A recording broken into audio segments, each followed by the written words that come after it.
Hi hello friends, welcome to my channel. Bhogi నాడు సంక్రాంతి కోసం cinema release అయ్యి ఎంత పెద్ద భారీ బ్లాక్ బస్టర్ అయిందో మీ అందరికీ తెలిసిందే కదా. సో ఆ సినిమాని డైరెక్ట్ చేసింది ఎవరంటే అనిల్ రావిపూడి గారు అనమాట. సో అనిల్ రావిపూడి గారు ఏంటంటే ఒక సక్సెస్ఫుల్ ట్రాక్ రికార్డ్ ఉన్న డైరెక్టర్ అనమాట. ఇప్పుడుకొచ్చి డైరెక్టర్కి ఏంటంటే ఇప్పుడుకొచ్చి ఒక ఫెయిల్యూర్ అయితే లేదు. కాకపోతే ఇప్పుడు ఒక భారీ అప్డేట్, ఒక మేజర్ అప్డేట్ అయితే నేను ఇప్పుడు చెప్పబోతున్నాను. ఆ మేజర్ అప్డేట్ ఏంటంటే చిరంజీవి గారు అండ్ అనిల్ రావిపూడి గారు ఇద్దరు కలిసి ఏంటంటే ఒక సినిమా అయితే చేయబోతున్నారని అఫీషియల్గా టాక్ అయితే వచ్చింది. అండ్ అఫీషియల్గా చెప్పడం కూడా జరిగిందనమాట. సో మెగాస్టార్ చిరంజీవి గారు అలాగే అనిల్ రావిపూడి గారు కలిసి ఒక సినిమా అయితే చేస్తున్నారు. అండ్ ఈ సినిమా వచ్చేసరికి 2026లోని రిలీజ్ అంటే సంక్రాంతికి రిలీజింగ్కి చాలా ప్లాన్లో ఉన్నారు.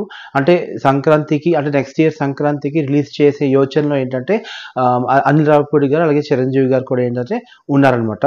సో ఈ సినిమా మొత్తం ఏంటంటే స్టార్ట్ అయిన డేట్ నుంచి 90 డేస్ అంటే 90 రోజుల్లోని ఈ సినిమా మొత్తం కంప్లీట్ చేయాలని చెప్పి ఒక టార్గెట్ పెట్టుకున్నారు మన అనిల్ రావిపూడి గారు.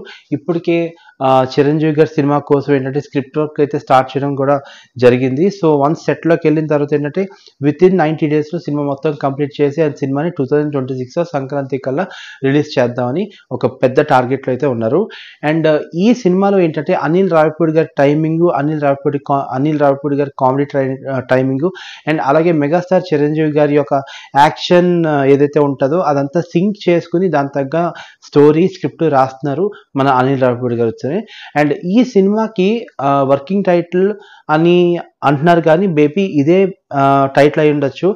బేసిక్గా ఏంటంటే 2025లోని సంక్రాంతికి వస్తున్నాం సినిమా టైటిల్తో వెంకటేష్ గారు హీరోగా ఈ సినిమాలో చేశారు. అండ్ ఇప్పుడు చిరంజీవి గారు ఏంటంటే 2026లోని సంక్రాంతి కలుడు అనే ఒక టైటిల్ ఏదైతే ఉందో ఆ టైటిల్ ఇప్పుడు పరిశీలనలో ఉందన్నమాట. సో ఈ సినిమా టైటిల్ వచ్చేసరికి సంక్రాంతి కలుడు అని ఫిక్స్ చేసినట్టు సమాచారం అందింది.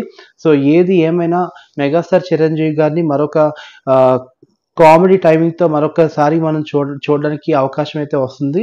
యాక్చువల్లీ ఈ సినిమాలో ఏంటంటే ఖచ్చితంగా మెగాస్టార్ చిరంజీవి గారి యొక్క కామెడీ టైమింగ్ని చాలా బాగా యూజ్ చేసుకుంటారని చెప్పి అనిల్ రావిపూడి గారు అయితే నేను కోరుకుంటున్నాను. ఎందుకంటే చిరంజీవి గారు యాక్షన్ హీరోయే కాదు, కామెడీ కూడా చాలా బాగా చేస్తారు. మీరు అందరివాడు సినిమా చూడొచ్చు, జై చిరంజీవి చూడొచ్చు. ఆయన యొక్క అతనిది ఒక డిఫరెంట్ స్టైల్ అనమాట. చిరంజీవి గారి యాక్టింగ్ ఒక డిఫరెంట్ స్టైలు. సో ఆ స్టైల్ని మొత్తం అంతా మిక్సప్ చేసి ఒక యాక్షన్ కామెడీ మొత్తం అంతా మిక్సప్ చేసి ఒక మంచి సినిమా తీస్తారని చెప్పి నేనైతే అనుకుంటున్నాను. ఖచ్చితంగా ఈ సినిమా అయితే మాత్రం భారీ సక్సెస్ఫుల్ అవుతుంది.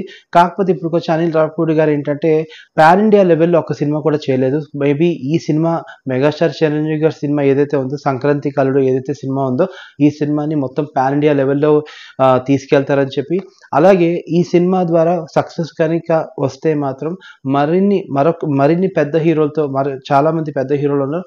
ఆ హీరోలతో కూడా ఏంటంటే అనిల్ రావిపూడి గారు జతకట్టి సినిమాలు చేసే ఛాన్స్ కూడా వస్తుంది. సో ఖచ్చితంగా అనిల్ రావిపూడి గారికి అయితే ఇప్పుడుకొచ్చి ట్రాక్ రికార్డ్ అయితే ఫెయిల్యూర్ ట్రాక్ రికార్డ్ అయితే లేదు, కంప్లీట్లీ హిట్ ట్రాక్ రికార్డ్ మాత్రం ఉందన్నమాట. సో మొత్తానికి ఇది ఫ్రెండ్స్ మెగాస్టార్ చిరంజీవి అలాగే అనిల్ రావిపూడి గారి సినిమా అప్డేట్ అయితే ఇప్పుడు దీని గురించి అయితే చెప్పాను. సో మరిన్ని అప్డేట్స్ కోసం నా ఛానల్ని ఫాలో అవ్వండి, నా ఛానల్ని సబ్స్క్రైబ్ చేయండి, అలాగే నా ఛానల్ని లైక్ చేయండి. అండ్ నా ఛానల్ మొత్తానికి KV talks. Thanks for watching my channel and please subscribe my channel KV talks. Thank you so much and bye, good night.